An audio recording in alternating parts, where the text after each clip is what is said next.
نحمده ونصلي ونسلم على رسوله الكريم أما بعد فأعوذ بالله من الشيطان الرجيم بسم الله الرحمن الرحيم ربي اشرح لي صدري ويسر لي أمري واحلل عقدة من لساني يفقهوا قولي إن الله وملائكته يصلون على النبي يا أيها الذين آمنوا صلوا عليه وسلموا تسليما صدق اللہ العظیم و صدق رسولہ النبی الکریم الصلاۃ والسلام علیک یا سیدی یا رسول اللہ وعلی آلک و اصحابک یا سیدی یا حبیب اللہ۔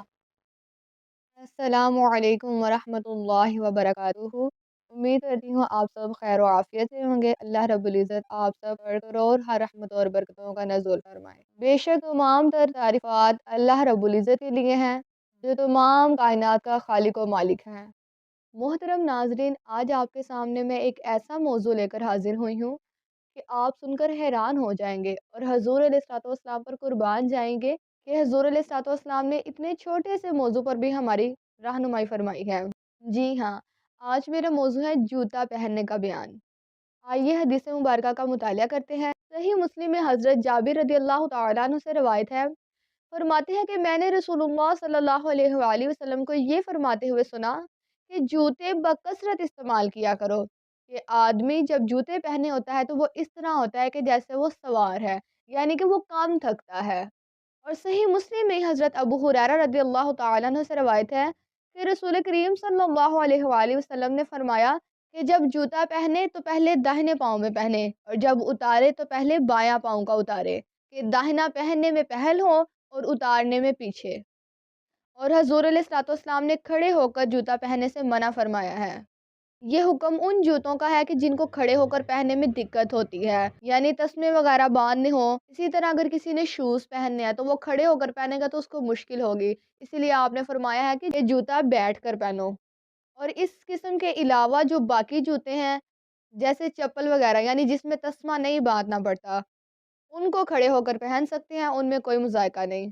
اب جو میں آپ کے سامنے حدیث مبارکہ پیش کرنے لگی ہوں، آپ نے بڑے غور سے سننی ہے۔ ابو داؤد کی حدیث ہے کہ کسی نے حضرت عائشہ صدیقہ رضی اللہ تعالیٰ عنہ سے کہا کہ ایک عورت ہے جو مردوں کی طرح جوتا پہنتی ہے، تو آپ رضی اللہ تعالیٰ عنہ نے فرمایا رسول اللہ صلی اللہ علیہ وآلہ وسلم نے مردانی عورتوں پر لعنت فرمائی ہے۔ اللہ اکبر۔ حضور علیہ الصلوۃ والسلام نے تو عورتوں کو مردوں کی طرح جوتا پہننے سے بھی منع فرمایا، اور آج ہماری عورتوں کا کیا حال ہے؟ صرف مردانہ جوتا پہننے سے ہی منع نہیں فرمایا، بلکہ وہ تمام باتیں جن میں مردوں اور عورتوں کا امتیاز ہوتا ہے ان سب سے منع فرمایا ہے، کہ نہ تو مرد عورت کی وضع اختیار کرے اور نہ عورت مرد کی۔